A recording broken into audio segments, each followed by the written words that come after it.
Uau, a luz do lado de fora da sua janela ficou mais brilhante. São 9h30 da noite e você tem uma prova importante amanhã. Você olha para fora para ver se seus vizinhos estão usando os holofotes novamente, mas eles estão do lado de fora olhando para o céu. Você coloca a cabeça para fora e percebe que a lua ficou muito maior, o dobro do tamanho. Então corre para fora e pergunta às pessoas o que está acontecendo, mas elas também não têm ideia. Você tira uma foto e publica nas mídias sociais. Rolando pelo seu feed, vê que todo mundo está falando sobre isso. O céu escuro está mais brilhante porque a lua tem mais espaço para refletir a luz do sol, tornando a luz mais intensa. Você pode sentir um ligeiro desequilíbrio enquanto caminha. Toda vez que dá um passo, parece que está andando mais levemente do que o habitual. Como a lua se tornou tão grande, sua atração gravitacional se tornou mais forte, então a gravidade se tornou mais fraca. De repente, você olha abaixo e nota que as suas meias estão molhadas. Você corre e pula em cima de um carro e vê que tem água inundando seu bairro. Todo mundo tenta encontrar um terreno mais alto ou voltar para casa. Não foi um hidrante que quebrou e está vomitando água. É a água do oceano se infiltrando. Você está confuso e perde o equilíbrio. Escorrega e cai na água enquanto ela não para de subir. Algumas pessoas entraram em seus carros, mas não podem dirigir a lugar nenhum por causa da água.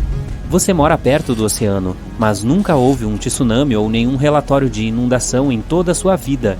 Não há terremotos relatados ao redor da área, então algo estranho está acontecendo. Você corre de volta para sua casa, tentando ver se consegue pegar o seu antigo bote inflável para ajudá-lo com a inundação. O único problema é que você precisa inflá-lo, mas não está com a bomba.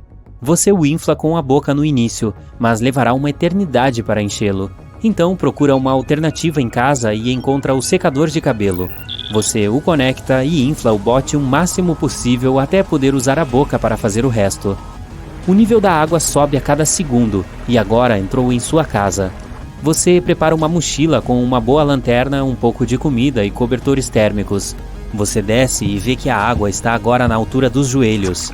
Continua andando até chegar à porta. Quando sai, a água o empurra para a esquerda e para a direita, já que as ondas são muito fortes.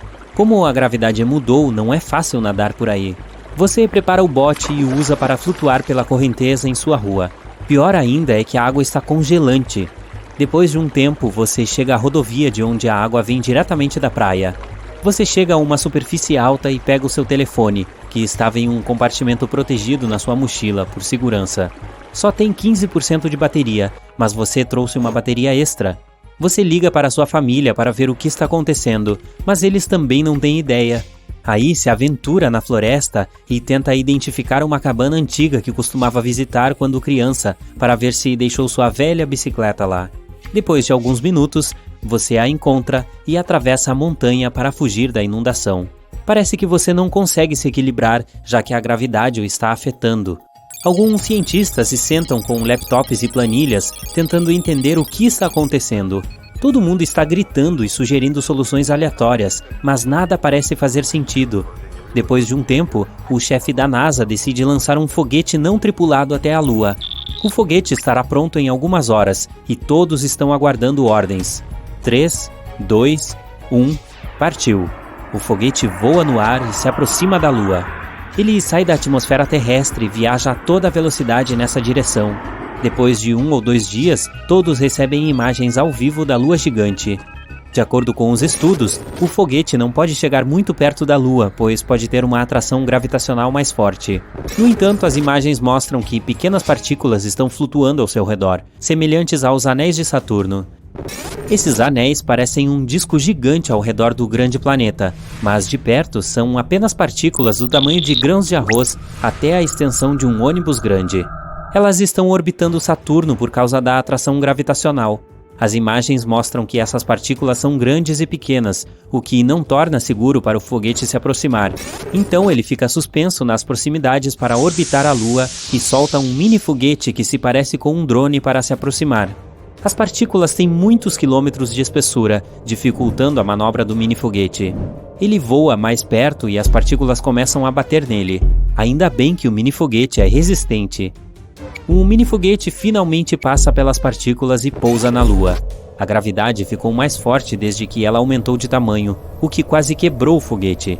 Ao pousar, outro robô sai e começa a dirigir pela superfície, tentando obter algumas pistas. No momento, nada está acontecendo, mas se percebem alguns tremores vindo do centro da Lua. O núcleo lunar está reagindo de forma anormal. Parece que está ficando cada vez maior. Os cientistas não sabem se ele vai parar de crescer em um determinado ponto, então a única maneira de descobrir é fazer um buraco para desvendar o motivo. Você está pedalando e chega ao outro lado da montanha.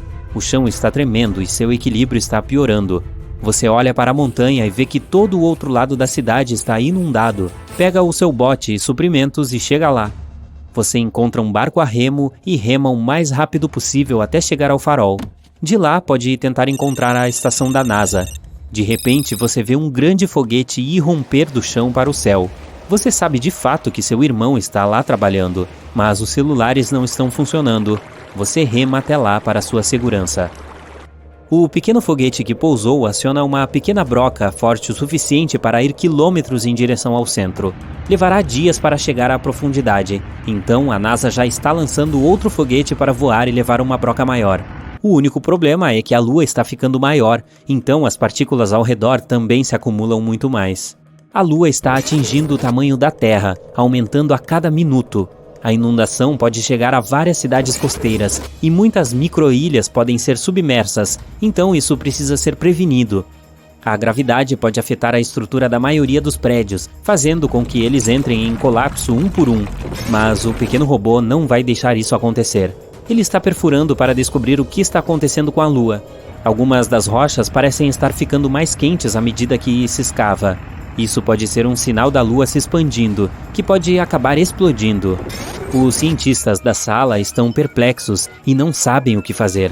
O cientista principal, que é o seu irmão, liga para você, mas a ligação não completa. Enquanto isso, você ainda está remando, tentando chegar à NASA. No caminho, você volta para as montanhas para ficar em terra firme. Quando chega de volta à antiga cabana, vê alguns homens estranhos usando casacos procurando por você. Vocês se encaram até que eles começam a persegui-lo. A aparência deles é estranha, como se não fossem da Terra. A broca atingiu sua profundidade máxima e não pode mais descer. Além disso, a transmissão de controle está ficando mais fraca. De repente, uma figura aparece do nada e pisca suas luzes no robô. A transmissão corta e mostra apenas pequenos trechos da figura gigante que está olhando para o robô. Uma pequena criatura desce da figura e caminha em direção ao robô. Todos da NASA estão surtando e gravando tudo. Ninguém acredita no que está acontecendo. Depois de um tempo, a criatura transmite um sinal que a NASA não consegue decifrar. Mas a criatura parece amigável. Ela volta para sua nave e em um instante desaparece no ar enquanto se teletransporta. A Lua começa a encolher, está voltando ao seu tamanho normal. Todo mundo comemora na NASA e ao redor do mundo. As correntes se tornam mais calmas e se retiram para a costa. Ainda bem que todos chegaram a colinas mais altas antes. Ok, eu oficialmente desisto da esperança de que a Lua seja feita de queijo, gente. Uau, nem mesmo Goda!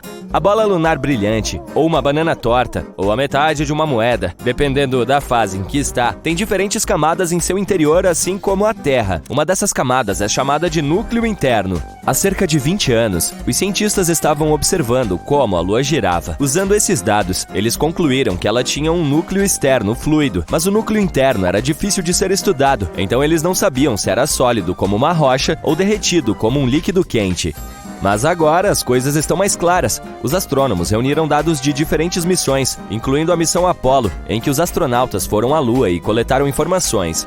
Além disso, eles usaram uma técnica especial chamada dados sísmicos. Esse método consiste em estudar como as ondas sonoras se movem através das coisas. Tomemos como exemplo os terremotos em nosso planeta. Quando ocorre um terremoto, ele cria ondas que atravessam o solo. Os cientistas podem detectar e analisar essas ondas para saber mais sobre o interior da Terra. A mesma ideia pode se aplicar a outros objetos em nosso sistema solar, como planetas ou, neste caso, a Lua. Quando ocorrem terremotos ou moonquakes, eles geram ondas sonoras. Ao ouvir e estudar cuidadosamente essas ondas, os cientistas podem criar um mapa detalhado do que há dentro do objeto. Eles podem descobrir coisas como as diferentes camadas, do que são feitas e como estão dispostas. Para verificar o interior profundo da Lua, os cientistas também usaram algo chamado laser ranging. Esse método mede a distância entre a superfície da Terra e a Lua com muita precisão. E tadã! O núcleo interno do nosso satélite natural é uma bola densa e sólida feita de ferro, exatamente como na Terra. Ele tem cerca de 500 km de largura, o que equivale a quase 15% do tamanho da Lua inteira. Os pesquisadores também encontraram evidências que apoiam a teoria de que a camada entre a superfície da Lua e seu núcleo, chamada de manto, tem se movido à medida que a Lua evolui ao longo do tempo. Esse movimento é algo que chamamos de revolvimento do manto lunar e pode explicar por que encontramos elementos ricos em ferro na superfície lunar. O material do manto acaba sendo levado para cima e a rocha vulcânica permanece na crosta da Lua. Alguns dos materiais dessa rocha eram muito densos, como eu. Então eles simplesmente afundaram de volta no material mais leve da crosta até o limite entre o núcleo e o manto. É como um ciclo em que o material do manto da Lua sobe durante a atividade vulcânica, carrega elementos ricos em ferro para a superfície e depois afunda novamente. Há outro mistério que os cientistas vêm tentando resolver, o que fez com que o campo magnético da Lua enfraquecesse e quase desaparecesse ao longo do tempo. Parece que agora que sabemos sobre o núcleo de ferro e a reviravolta global do manto, poderemos obter mais respostas sobre o campo magnético da Lua. Saber como é o núcleo interno pode nos ajudar a entender melhor a história da Lua, bem como a história de todo o nosso sistema solar.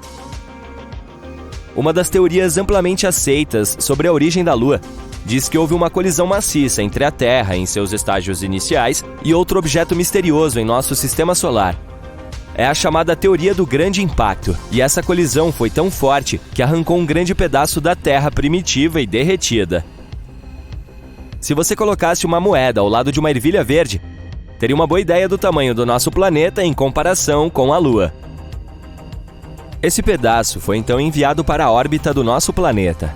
E isso pode ter acontecido cerca de 95 milhões de anos após a formação do nosso sistema solar. O objeto que colidiu com a Terra poderia ter cerca de 10% da massa do nosso planeta natal e aproximadamente o tamanho de Marte. Isso faz sentido, afinal, a Terra e a Lua têm composições semelhantes. É claro que existem outras ideias sobre como a Lua se formou. Uma delas diz que a força gravitacional do nosso planeta a capturou. Isso significa que a Lua era apenas um objeto que passava inocentemente por ali quando, de repente, foi atraído e puxado para a órbita da Terra. Existe até a hipótese de que a Terra roubou a Lua de Vênus. Nesse caso, a Lua não deve se queixar. Acho que a vista é muito melhor aqui. Então sim, a Lua e a Terra são semelhantes no que diz respeito a rochas e alguns minerais, mas a Lua não tem a mesma atmosfera do nosso planeta. Sua atmosfera é fina e consiste em alguns gases estranhos que incluem potássio e sódio, o que não é algo que se pode encontrar na atmosfera de Marte, Vênus ou Terra. E as rochas da Lua não contêm água, mas isso não significa que não haja água lá em cima. Há muito tempo, no século XVII, os astrônomos viram grandes manchas escuras na superfície da Lua. Um desses astrônomos achou que essas manchas pareciam oceanos, então as chamou de Maria, que significa mares em latim. Outros astrônomos também fizeram mapas da Lua e usaram o termo Maria para descrever essas manchas escuras. Por exemplo, Mare Tranquillitatis, traduzido como Mar da Tranquilidade, onde a Apollo 11 fez seu pouso. Mas parece que essas manchas escuras não são de fato oceanos. Elas são planícies feitas de lava endurecida que entrou em erupção há muito tempo. Essas erupções vulcânicas deixaram para trás áreas lisas e planas chamadas de planícies de basalto. No final do século XIX, um observador do céu estudou a Lua e descobriu que ela não tinha uma atmosfera. Sem uma atmosfera, não há nuvens nem ar para evitar que a água evapore. Portanto, os cientistas pensavam que qualquer água na Lua desapareceria imediatamente. Eles acreditavam que a Lua era totalmente seca. Mas então, em 1961, um físico teve uma ideia diferente. Ele apontou que poderia haver água na Lua em áreas especiais chamadas regiões permanentemente sombreadas. Esses são pontos na Lua onde o Sol não brilha, portanto eles permanecem escuros o tempo todo. Assim, o gelo de água poderia existir nessas áreas escuras porque elas são extremamente frias e o gelo não evaporaria.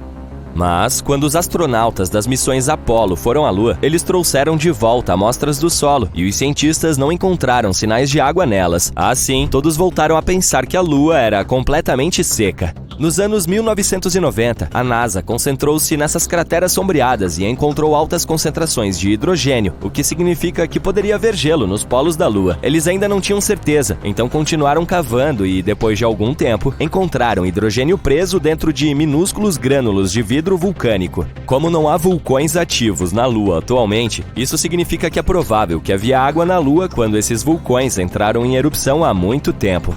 Além disso, poderia haver muito mais água nos primórdios da nossa Lua. Em 2020, a missão Sofia, da NASA, nos mostrou o que estávamos procurando há muito tempo. Afinal, existe água na Lua. Acontece que a água está escondida entre os grãos de poeira lunar ou grudada na superfície nas áreas iluminadas pelo Sol da Lua. Portanto, não há oceanos como os que temos na Terra, mas pelo menos há alguma coisa.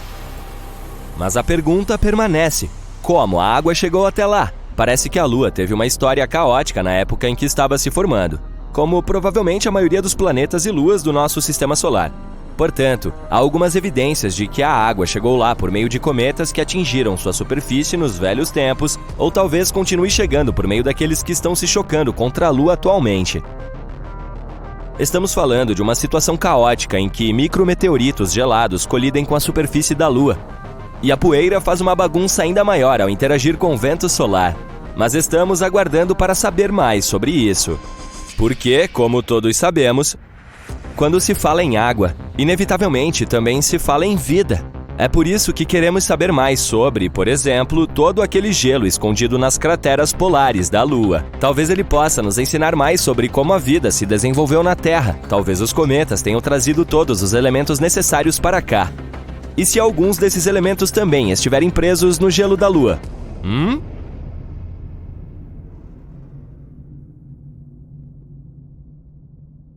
Ah, que família cósmica agradável! Conheça Marte. Aposto que você já o conheceu antes. Esses dois pequeninos são Phobos e Deimos, as pequenas luas de Marte. Mas parece que Marte não está tratando os pequeninos da maneira correta. Acredita-se que Phobos e Deimos sejam asteroides capturados. No entanto, Phobos está se aproximando gradualmente de Marte devido à gravidade, e prevê-se que acabará sendo destruída pela gravidade do planeta nos próximos 35 milhões de anos. Eu não estarei por aqui nessa época. Portanto, imagino que isso resultará em um anel de detritos ao redor de Marte, semelhante aos anéis de Saturno. Entretanto, esse processo é um fenômeno natural e não um ato de destruição de Marte.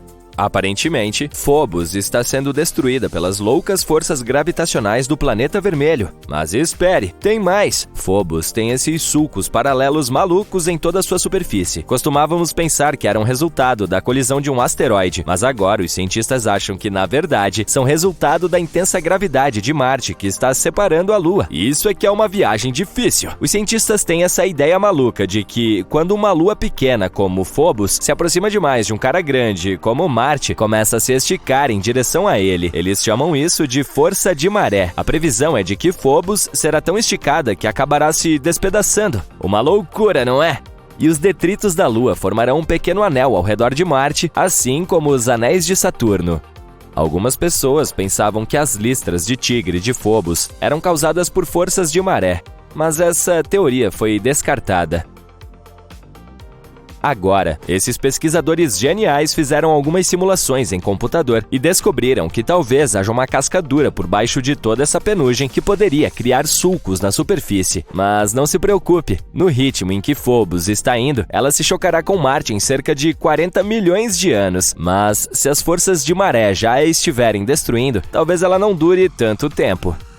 No entanto, ainda teremos a chance de aprender mais sobre Phobos. A NASA acaba de escolher 10 pesquisadores famosos dos Estados Unidos para fazer parte da equipe de trabalho científico da missão Martian Moons Exploration da JAXA, ou apenas MMX. Como cientistas participantes apoiados pela NASA, eles ajudarão a JAXA a explorar as duas luas marcianas, Phobos e Deimos. E veja só, estão até planejando pousar em Phobos e coletar uma amostra da superfície. A missão está programada para ser lançada em 2024 e nós colocaremos nossas mãos nessa amostra em 2029. 7 dos sortudos pesquisadores usarão os instrumentos de voo MMX para conduzir suas pesquisas. Phobos é realmente estranha. Tem apenas 27 quilômetros de largura e orbita Marte a uma distância de 6.000 quilômetros. Isso é muito mais próximo do que a Lua da Terra, que leva 27 dias para nos orbitar, mas Phobos está em uma espiral de morte em direção a Marte e está caindo lentamente em direção à superfície do planeta a uma taxa de 1,80 m a cada 100 anos. Mas deve haver um motivo pelo qual Marte está agindo de forma tão desagradável, certo? E se for apenas por pura vingança? Ok, então imagine o seguinte: Marte está cuidando de sua própria vida, sendo quente e aquoso como uma jovem Terra. Ele tem um ótimo campo magnético que o protege da radiação cósmica e mantém sua atmosfera agradável e espessa. A vida é boa.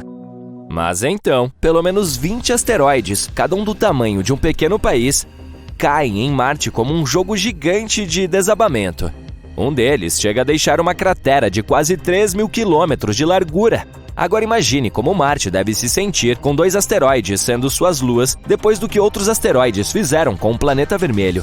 Todos esses impactos são como um grande soco nas entranhas de Marte, e seu campo magnético, que já é fraco, é nocauteado. O núcleo fica superaquecido e não consegue circular adequadamente, o que significa que não há mais campo magnético para proteger o planeta. É como se você não estivesse usando nada na profundidade da Fossa das Marianas. Se isso fosse possível, você estaria indefeso e com frio. Foi basicamente o que aconteceu com Marte. Então agora, o pobre Marte está lá fora, no frio, desprotegido de todos esses raios cósmicos desagradáveis. É como sair de casa sem protetor solar. Não é uma boa ideia, mas pelo menos podemos aprender com os erros de Marte e garantir que a Terra não tenha o mesmo destino. Talvez devêssemos começar a investir em um seguro contra asteroides. Mas acredite em mim, o planeta vermelho não é de todo malvado. Na verdade, ele é bastante amigável. Embora Marte pareça ser muito difícil para Phobos, há algo que pode estar prosperando com a ajuda de Marte. Então veja só, uma equipe de cientistas descobriu uma maneira de cultivar arroz em Marte. Sim, você ouviu direito. Eles usaram o MMS, não aquela maneira desatualizada de enviar fotos nos anos 2000, mas um solo especial chamado Mojave Mars Simulant. Ele deve imitar o solo marciano, mas aqui está o problema. O solo marciano tem esses sais de perclorato desagradáveis que podem ser tóxicos para as plantas. Assim, a equipe cultivou 3 tipos de arroz, um normal e 2 com mutações genéticas que os tornam mais aptos a lidar com o estresse, como a seca ou a salinidade. E adivinhe só, as cepas mutantes foram capazes de criar raízes em um solo com 1 grama de perclorato por quilograma. É isso aí, solo marciano! Mas espere um pouco. O arroz cultivado no MMS não ficou tão bom quanto o cultivado em solo de vaso comum. Então, a equipe decidiu misturar um quarto de terra de vaso com um simulador marciano. E veja só! As plantas começaram a se desenvolver melhor. Agora, esses cientistas não estão pensando apenas em alimentar os marcianos. Eles também querem ver se suas descobertas podem ajudar a cultivar plantas em locais da Terra com alta salinidade. E veja só, o projeto inteiro começou quando 2 pesquisadores se encontraram para tomar um café e decidiram tentar cultivar plantas juntos. Isso não é legal? Suspeito que você esteja prestes a dizer: ei, mas se você quiser cultivar arroz em Marte, terá que enviar quantidades insanas de água da Terra, pois não é fácil saciar a sede dessa planta. Você está certo. São necessários cerca de 449 galões de água para cultivar apenas 1 quilo de arroz. Mas adivinhe só, os cientistas acabaram de fazer um anúncio inovador na Conferência de Ciência Lunar e Planetária, no Texas. Eles encontraram uma geleira remanescente perto do Equador de Marte. É isso mesmo, há gelo de água em Marte, mesmo perto do Equador. Essa é uma grande notícia e pode significar que há ainda mais gelo logo abaixo da superfície. Não se trata de uma geleira qualquer, mas de uma geleira remanescente que, segundo estimativas, tem 6 km de comprimento e até 4 km de largura. Isso é como o tamanho de uma cidade pequena. Ela tem todas as características de uma geleira, incluindo campos de fendas. Mas veja só, na verdade, não é gelo. É um depósito de sal que se formou sobre a geleira, preservando sua forma. Então, como esse depósito de sal se formou? Bem, parece que os materiais vulcânicos que cobrem a região podem ter algo a ver com isso. Quando esses materiais entram em contato com o gelo da água, os sais de sulfato podem se formar e se acumular em uma camada endurecida e crocante. Com o tempo, A erosão removeu os materiais vulcânicos, expondo os sulfatos e revelando as características exclusivas da geleira. Essa geleira é jovem, provavelmente do período geológico amazônico. Isso significa que Marte teve gelo em sua superfície nos últimos tempos. Quem sabe que outros segredos gelados Marte está escondendo? Mas espere um pouco, ainda há mais pesquisas a serem feitas. Os cientistas precisam descobrir se ainda há gelo de água preservado sob o depósito de sal ou se ele desapareceu completamente.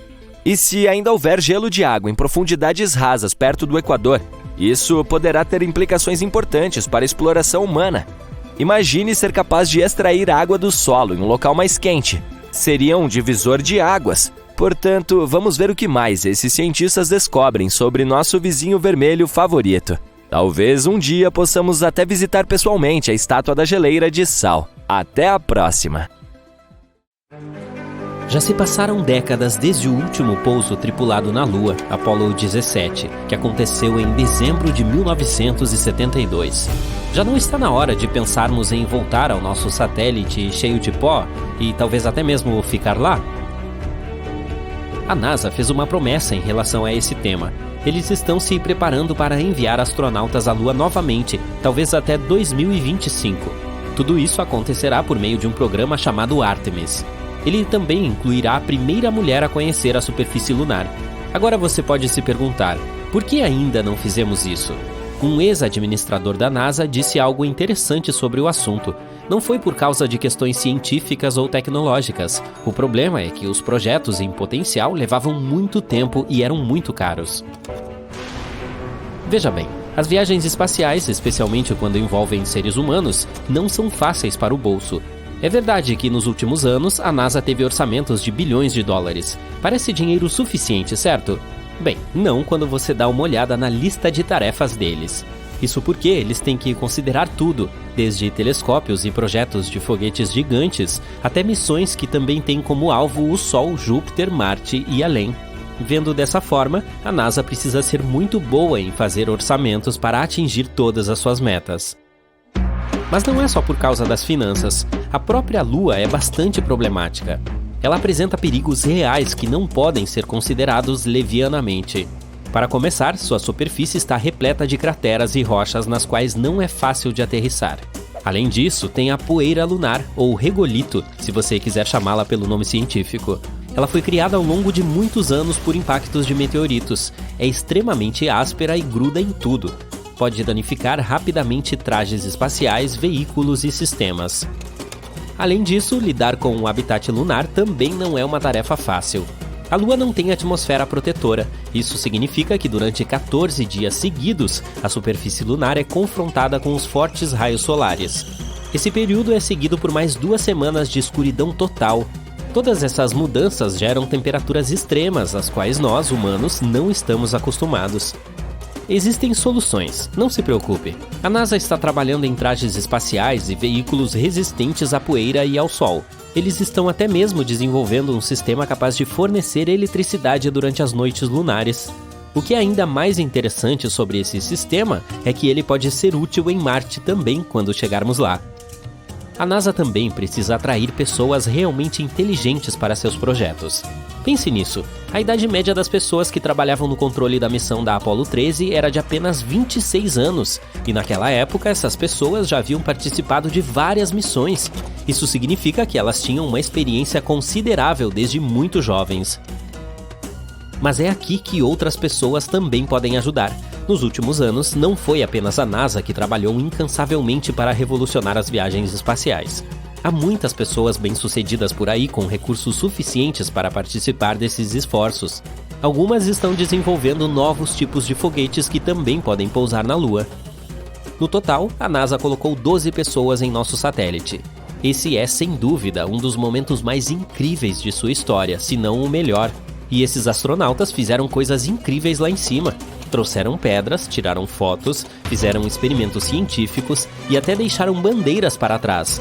Todos esses foram momentos importantes das missões Apollo, mas eles não tinham o objetivo de criar um lugar seguro para os seres humanos na Lua. Os cientistas têm a ideia de criar uma estação espacial lunar há muito tempo. É lógico, afinal de contas, é apenas uma viagem de 3 dias da Terra. Isso significa que podemos tecnicamente nos dar ao luxo de cometer pequenos erros aqui e ali, sem estragar todo o projeto. Além disso, aprenderíamos muito antes de nos aventurarmos ainda mais no espaço. Uma base lunar poderia fornecer combustível para missões no espaço profundo. Também poderíamos construir telescópios lá em cima e lançá-los com muito mais facilidade no espaço. Isso também poderia nos ajudar em outro projeto importante: descobrir como tornar Marte habitável. Sem mencionar que uma estação espacial lunar nos ajudaria a aprender mais sobre a origem da Lua. Quem sabe poderia até gerar algum dinheiro devido a todo esse turismo lunar divertido e empolgante. De qualquer forma, o programa Apollo Moon exigiu muito trabalho. Para começar, vamos dar uma olhada no grande número de pessoas envolvidas. Cerca de 400 mil de todos os cantos dos Estados Unidos. No entanto, nem tudo foi perfeito. Houve 2 eventos infelizes principais. Em primeiro lugar, um acidente com fogo na plataforma de lançamento da Apollo 1. Em segundo lugar, um tanque de oxigênio decidiu fazer birra na Apollo 13, causando sérios problemas no meio da missão. Uma parte importante do projeto foi o foguete Saturno V. Ele é até hoje o foguete mais potente voado com sucesso, com 36 andares de altura. Ainda está achando difícil de imaginar? Esse foguete era 2 vezes mais alto que as cataratas do Niágara. Graças ao Saturno V, a NASA concluiu com sucesso 13 missões. Isso incluiu o transporte de 24 astronautas até a Lua, sendo que metade deles até fez uma pequena caminhada na superfície lunar.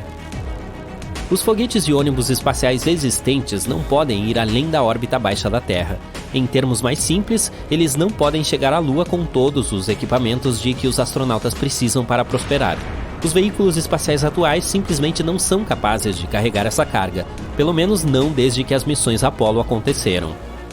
De qualquer forma, fizemos muito progresso na Terra e estamos prontos para enviar astronautas ao nosso satélite em breve. É aqui que o projeto Artemis entra em cena. Trata-se de um programa supervisionado pela NASA, e para garantir que tudo corra bem, a NASA lançou anteriormente Orion, uma espaçonave não tripulada para orbitar a Lua e retornar à Terra. Pense nisso como um teste automatizado. Antes de realmente enviarmos pessoas para lá novamente, precisamos ter certeza de que todos os dispositivos funcionam corretamente. Um dia, a Orion será o veículo que levará os astronautas à Lua novamente. Ela possui um sistema de abortar lançamento para manter os astronautas seguros caso algum problema aconteça durante o lançamento. Também possui um módulo de serviço, que é a fonte de energia que abastece e impulsiona a Orion e mantém os astronautas vivos com água, oxigênio, energia e controle de temperatura. Todos esses projetos futuros nos fazem pensar: como será a vida na Lua, afinal? Por enquanto, só podemos usar nossa imaginação. Alguns dizem que viveremos em casas que saíram diretamente de um conto de fadas, algo como uma aconchegante toca de Hobbit. Viver no subsolo da Lua pode ser uma necessidade. Isso se deve às temperaturas escaldantes e à falta de oxigênio. Se acrescentarmos as ameaças de meteoritos e a radiação ininterrupta, não é de se admirar que não possamos simplesmente caminhar em sua superfície. E quanto ao transporte? Empresas grandes e pequenas estão tentando criar a viagem ideal para a Lua. Se as estimativas atuais estiverem corretas, um tipo de táxi lunar decolará em 2024. Ao contrário de nossos foguetes atuais, esses táxis espaciais não terão de lidar com as condições adversas de reentrada na atmosfera terrestre. Será mais fácil para eles fazer várias viagens de ida e volta. Para apoiar nossa vida lunar, precisaremos ter uma área especial para os táxis espaciais decolarem e aterrissarem com segurança. Pense nisso como uma plataforma de aterrissagem em um trecho firme e plano da superfície lunar, salvaguardada por paredes para proteger contra a poeira lunar. A movimentação na superfície da Lua também será facilitada. Os veículos de última geração de que estamos falando terão seu próprio ambiente controlado. Isso significa que você não precisará de um traje espacial quando estiver dentro dele. Se quiser sair um pouco do seu veículo espacial, é claro que precisará vestir seu traje espacial. Tudo bem, já temos nossas casas e nossos passeios organizados. Mas e quanto ao combustível? É aí que a Lua nos dá uma mãozinha. A gravidade mais leve da Lua significa que não precisamos de tanta energia para escapar de sua atração. Além disso, a Lua tem gelo, e isso é muito útil. Talvez possamos converter esse gelo em combustível para foguetes. Precisaremos de dispositivos espaciais dedicados para ajudar a coletar esse gelo. Uma dessas ferramentas é chamada Trident. É como uma furadeira perfeita para escavar a superfície gelada da Lua. Outros ajudantes robóticos transformariam esse gelo em combustível e o entregariam a um posto de gasolina espacial. Se isso funcionar, os foguetes a caminho de Marte poderão fazer uma parada para um rápido abastecimento de combustível antes de continuar a viagem. A NASA tem alguns planos incríveis para a Lua. Por exemplo, seu próximo e ambicioso programa lunar, o Artemis II. A meta é o pouso de astronautas, incluindo a primeira mulher e o próximo homem na Lua até 2024. O Artemis tem como objetivo construir uma presença sustentável na Lua. Eles estão planejando estabelecer um portal lunar, uma espécie de estação espacial na órbita lunar, que servirá como ponto de partida para pousos lunares. E não vamos nos esquecer dos pousos lunares. Os cientistas estão desenvolvendo o poderoso foguete Space Launch System, que lançará a espaçonave Orion para levar os astronautas até a Lua. Depois, há o Human Landing System, um elegante módulo de pouso lunar que aterrissará suavemente na superfície da Lua, permitindo que os astronautas explorem e conduzam experimentos científicos incríveis. E a NASA não está sozinha desta vez. Ela se uniu a parceiros internacionais como a Agência Espacial Europeia para tornar esse sonho lunar uma realidade.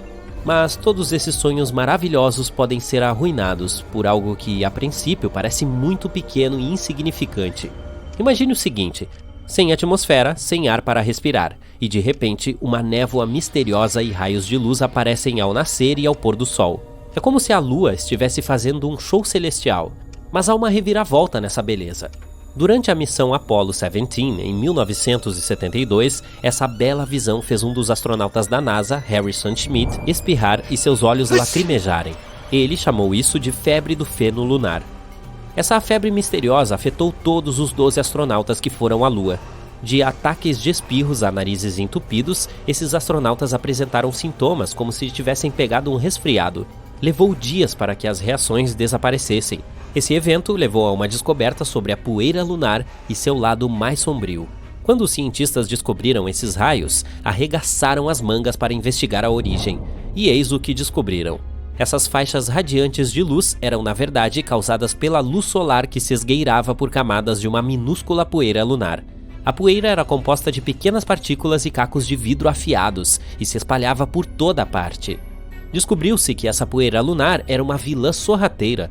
Ela trouxe uma série de problemas. A visão prejudicada dos astronautas foi apenas o começo.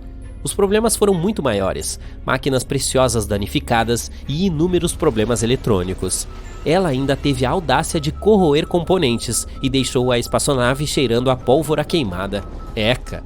Essa poeira se agarra a tudo, revestindo as superfícies como um cobertor perverso. Pode entupir equipamentos, entrar em máquinas delicadas e até mesmo bagunçar os trajes espaciais dos astronautas. Em 1972, as coisas ficaram realmente complicadas novamente. Os astronautas da Apollo 17 enfrentaram um pesadelo. Depois de apenas 22 horas na superfície lunar, seus trajes espaciais sofreram danos irreparáveis. Sim, você ouviu corretamente, irreparáveis. A poeira diminuiu a mobilidade dos astronautas, dificultando sua locomoção e tirando a graça de seus passeios lunares. E não importa o quanto eles tentassem limpar, ela aderiu tanto que deixou os trajes espaciais em um estado lamentável. Portanto, como você pode ver, isso representa sérios desafios para futuras missões lunares. Mas nossos intrépidos cientistas não irão desistir. Para resolver esse problema, eles precisam entender como a poeira lunar se forma e por que ela é tão pegajosa. Eles descobriram que tudo começa com o impacto de meteoritos. Quando essas rochas espaciais se chocam contra a Lua, geram uma poeira fina que preenche o ar. Às vezes, esses impactos causam até mesmo o derretimento de minerais, formando cacos de vidro afiados que se misturam à poeira. Isso sim é uma transformação da Lua. A poeira também está repleta de silicato, um material comumente encontrado em planetas vulcânicos. A inalação de silicato pode causar sérios problemas pulmonares aos mineiros da Terra. Então você pode imaginar o problema que isso pode causar na Lua. Um estudo recente descobriu que até mesmo uma colher de uma poeira semelhante se mostrou tóxica o suficiente para destruir até 90% de pulmões e células cerebrais expostas a ela. Mas a situação fica ainda pior. A baixa gravidade da Lua permite que essas minúsculas partículas flutuem por muito mais tempo, penetrando mais profundamente nos pulmões. Imagine respirar partículas 50 vezes menores que um fio de cabelo humano durante meses. É uma receita certa para problemas. E veja, na superfície da Lua, tudo é um pouco diferente daqui. Não há tempestades ou fortes rajadas de vento para soprar essa poeira para longe. Também não há atmosfera para proteger a superfície. Portanto, sem as forças naturais de erosão do vento e da água como temos na Terra, essas partículas secas permanecem persistentemente. E para tornar as coisas ainda mais eletrizantes, a Lua é constantemente bombardeada pela radiação do Sol. Essa exposição confere à poeira uma carga elétrica. Os ventos solares criam partículas carregadas positiva e negativamente. As partículas então zumbem, repelindo-se e originando aquelas faixas radiantes de luz que os astronautas da Apollo 8 testemunharam. É como uma festa de discoteca na Lua. A ESA, Agência Espacial Europeia, reuniu uma equipe de especialistas para estudar a poeira lunar. Eles estão trabalhando com uma simulação da poeira lunar extraída de uma região vulcânica na Alemanha para entender seu comportamento e seus efeitos. Os engenheiros também precisam encontrar uma maneira de proteger os futuros astronautas e equipamentos. Os engenheiros da NASA querem criar trajes espaciais que possam sobreviver não a uma, não a 10, mas a incríveis 100 atividades extraveiculares na superfície lunar. Isso é como passar 800 horas lá fora explorando e se divertindo muito.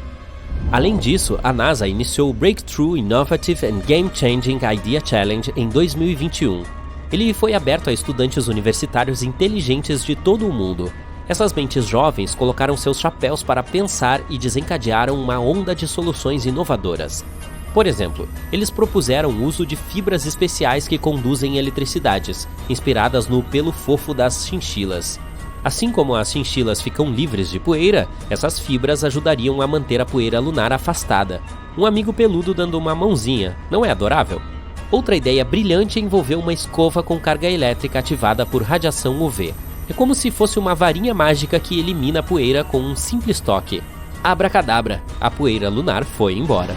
E não vamos nos esquecer do tecido inspirado em insetos inteligentes.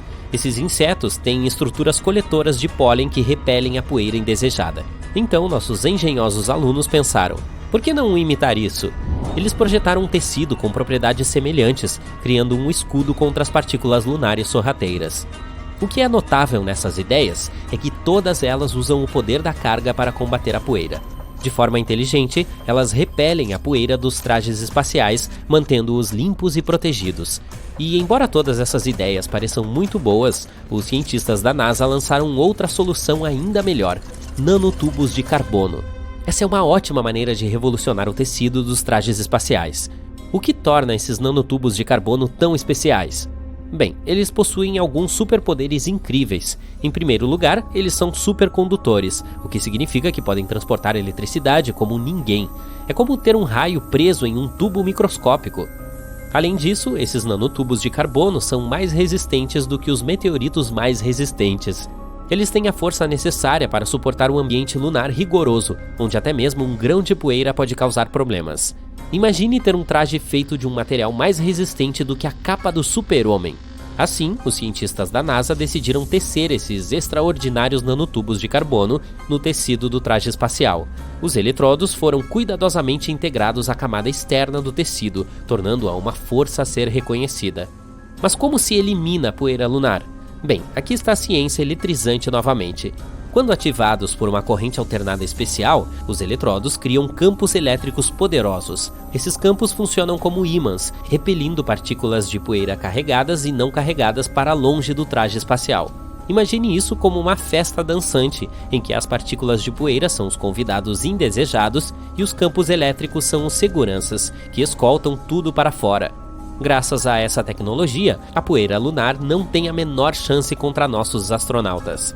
Além disso, pelo lado positivo, o solo lunar pode ser usado para fazer tijolos para abrigos. Ele também pode ajudar a extrair oxigênio para os astronautas sobreviverem na Lua por longos períodos de tempo. Quando a vida lhe dá limões, faça uma limonada, certo? Então vamos torcer pela nossa equipe dos sonhos da NASA enquanto eles embarcam nessa épica missão lunar. Esperemos que eles tenham sucesso em suas descobertas e que a próxima missão à Lua não seja um grande problema. Fique ligado! Você pisa na superfície da Lua. É incomum. Você definitivamente se sente mais leve aqui e é mais fácil andar. Você decide levar a sério aquela sua ideia obsessiva, dar pulos no satélite natural da Terra. E, apesar de seu traje espacial volumoso, você literalmente voa no ar. Uau! De qualquer forma, você continua sua caminhada na superfície da Lua quando sente algo estranho. O chão sob seus pés está tremendo?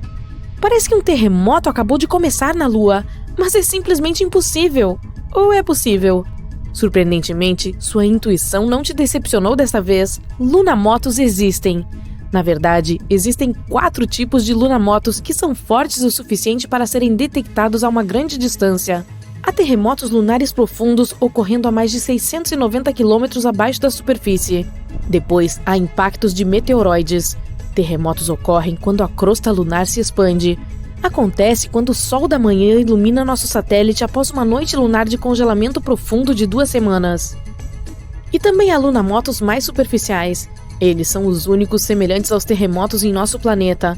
Lunamotos rasos acontecem de 19 a 30 km abaixo da superfície, e eles são os mais poderosos e perigosos.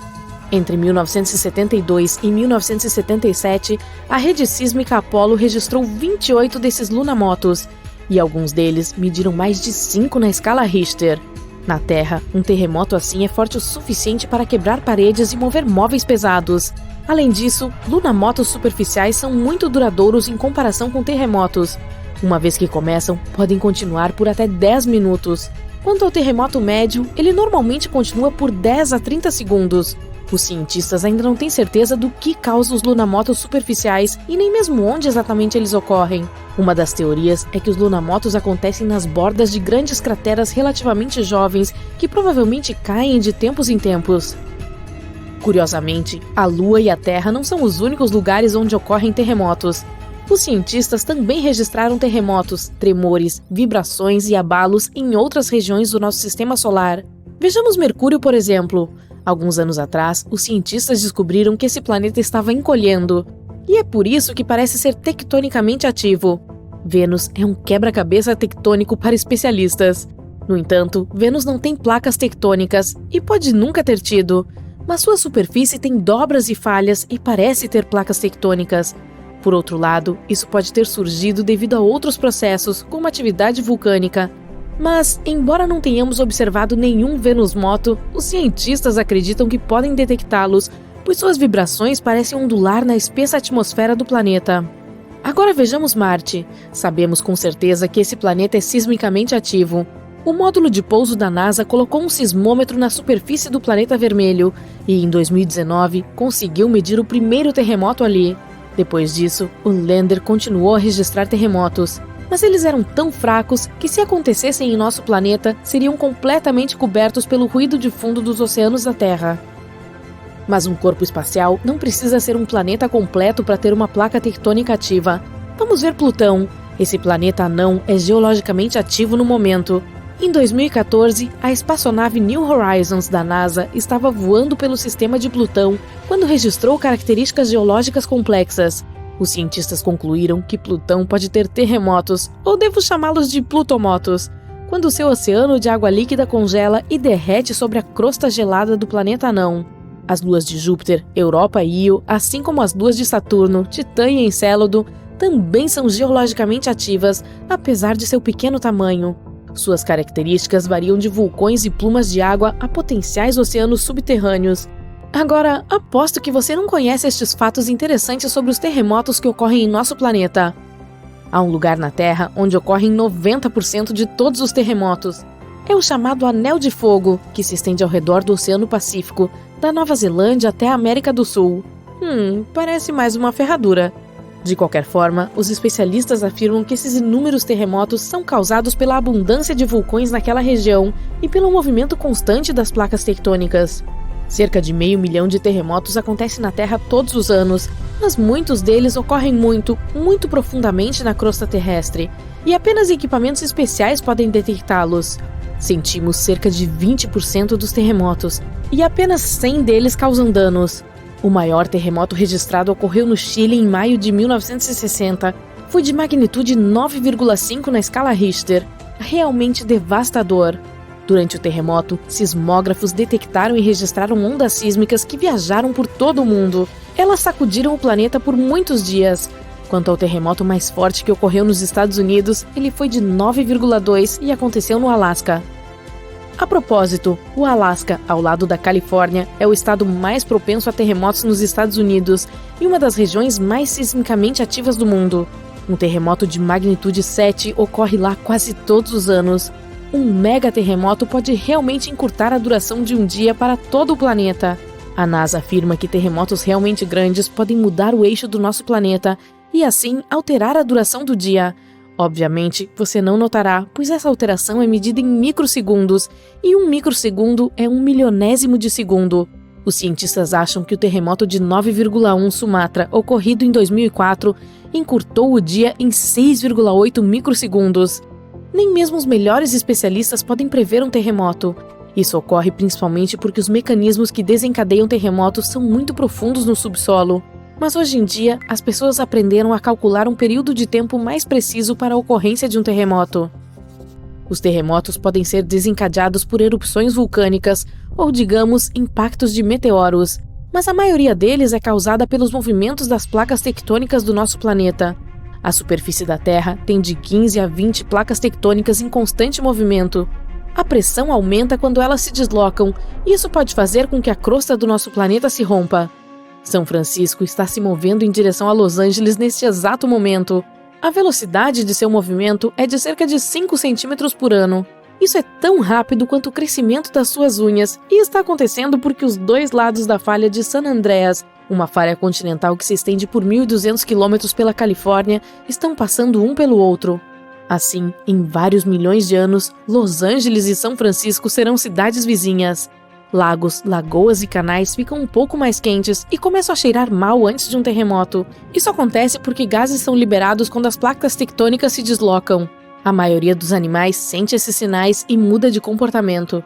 Por exemplo, os cientistas notaram sapos desaparecendo completamente antes de um terremoto na Itália em 2009. Mas assim que o desastre natural acabou, eles voltaram. Mesmo após o término de um terremoto, você ainda poderá ver água espirrando na sua piscina. Não há necessidade de se preocupar. Esse é um fenômeno chamado seiche. A água pode continuar espirrando por horas após o término do terremoto.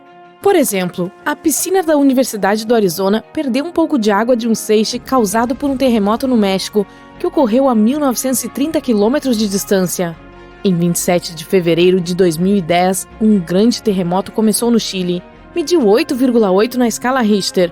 Como resultado, a crosta terrestre naquela região se rasgou de forma tão dramática que uma cidade chamada Concepción se moveu 3 metros para o oeste.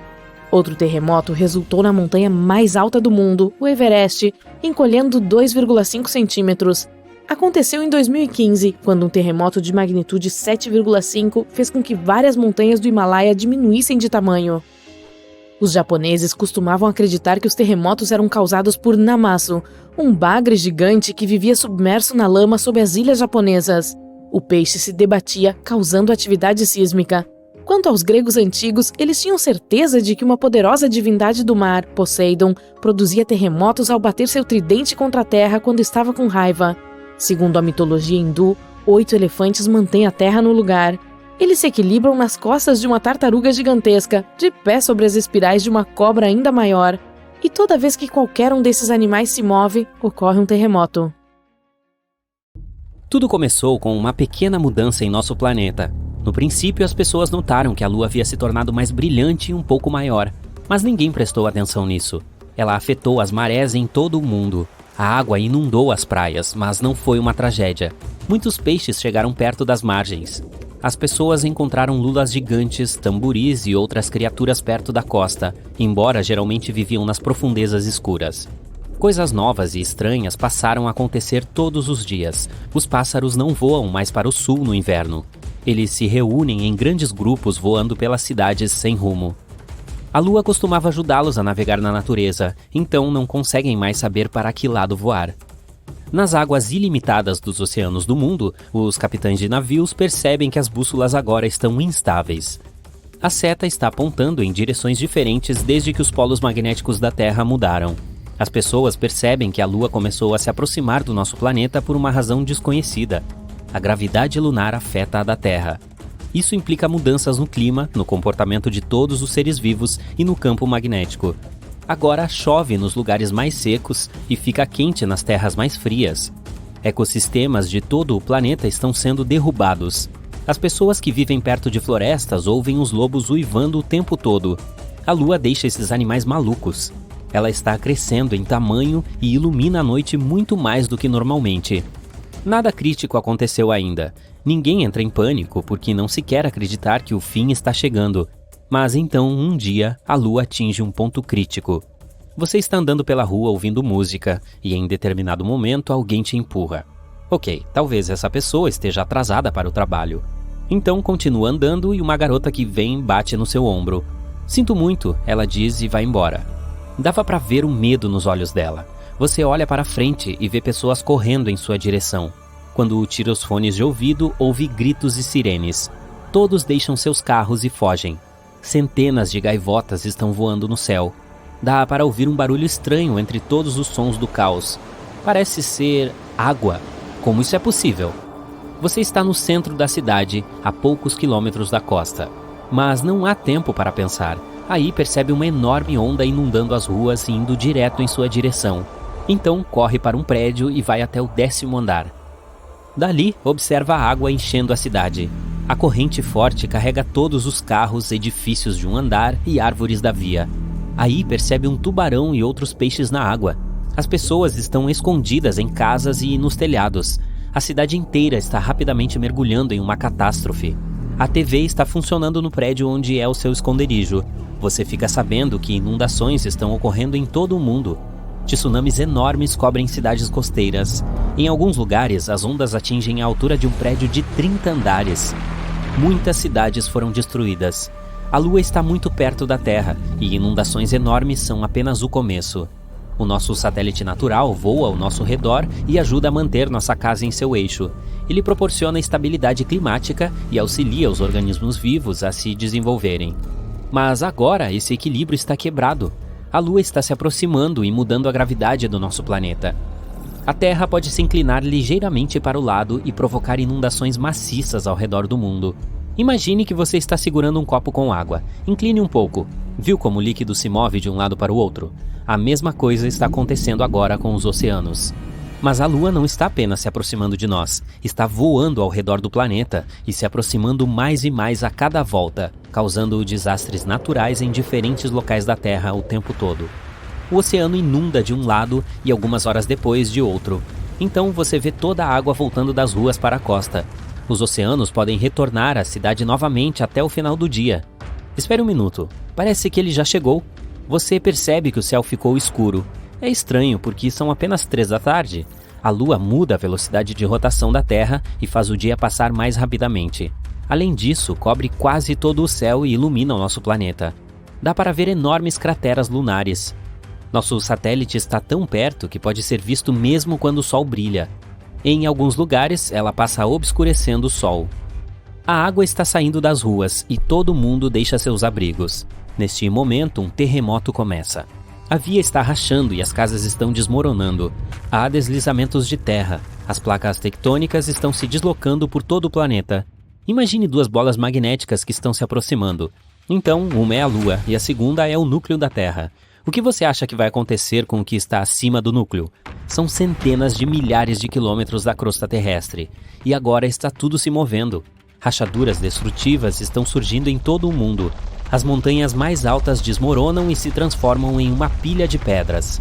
O fundo do mar racha e libera o magma das profundezas subterrâneas. Vulcões acordam e entram em erupção jorrando magma. Nuvens de cinzas vulcânicas impedem de ver o Sol e a Lua brilhante. Mas a coisa mais assustadora ainda está por vir. Uma colisão é inevitável. A Lua voa ao redor do planeta como uma bola em um copo redondo com um buraco no centro. Essa força impulsiona nuvens por todo o mundo. Agora vem uma tempestade, mas em 5 minutos estará nevando. Então a noite chega e começa a chover. As gotículas de água consistem em lama e cinzas vulcânicas. É difícil respirar sem máscaras de gás. A pressão atmosférica está em constante mudança. Algumas pessoas sentem enxaquecas fortes, outras têm articulações doloridas. Mas não há tempo para pensar na saúde. A humanidade precisa descobrir como se salvar da colisão. Uma nova ordem gravitacional virá quando a Lua colidir com a Terra. Os continentes mudarão de forma. Eles se combinarão em um pedaço de terra gigante ou se dividirão em centenas de menores. A energia da colisão pode queimar todo o oxigênio da atmosfera e tornar o planeta inadequado para a vida. Se esconder no subsolo também não faz sentido por causa dos terremotos profundos. As pessoas decidem passar suas últimas horas com seus entes queridos. A Lua está se aproximando. Agora está na mesma distância que a Estação Espacial Internacional. E então cobre o céu. Muitas cidades estão nas sombras por causa das ondas. Tsunamis com vários quilômetros de altura caem no chão. Milhões de toneladas de magma colidem com o oceano. Bilhões de litros de água simplesmente evaporam. A umidade sobe no ar, se mistura com cinzas e inunda a terra firme na forma de nuvens cumulos gigantescas. Você aceitou a destruição completa do planeta, mas algo estranho acontece com a Lua neste momento. Então percebe que rachaduras gigantes surgem e ela lentamente começa a se dividir em duas partes. Ambas as metades se quebram em centenas de pedaços grandes. A Lua está apenas se fragmentando. A Terra não tem mais um satélite natural. É apenas um aglomerado de rochas espaciais gigantes. Mas por que isso está acontecendo? Existe um local ao redor do nosso planeta chamado Limite de Roche. Neste lugar, a gravidade é mais forte do que a da Lua. Isso significa que as forças que a mantêm unida são mais fracas do que aquelas que a rasgam. As pessoas estão celebrando. O Limite de Roche salvou o planeta. A Lua não vai nos atingir. Ela se divide em milhões de fragmentos e forma um círculo ao redor da Terra, que agora se parece com Saturno. Um cinturão de pedras lunares nos rodeia. Pedaços enormes destroem tudo em seu caminho, todos os detritos espaciais. Os satélites não estão mais funcionando. A humanidade perde seus meios de comunicação e navegação. As pessoas terão que usar mapas de papel novamente. A Lua manteve a órbita do nosso planeta em um certo ângulo antes desses eventos. Agora, o eixo está inclinado de forma diferente. Um hemisfério se torna mais próximo do Sol e o outro mergulha na sombra. Os polos norte e sul podem se transformar em desertos quentes e o equador do planeta pode ficar coberto de gelo. O inverno e o verão podem durar anos. Os restos da Lua voam ao redor da Terra, mas alguns caem em nosso planeta. Chuvas de meteoros lunares destroem cidades e criam crateras gigantes.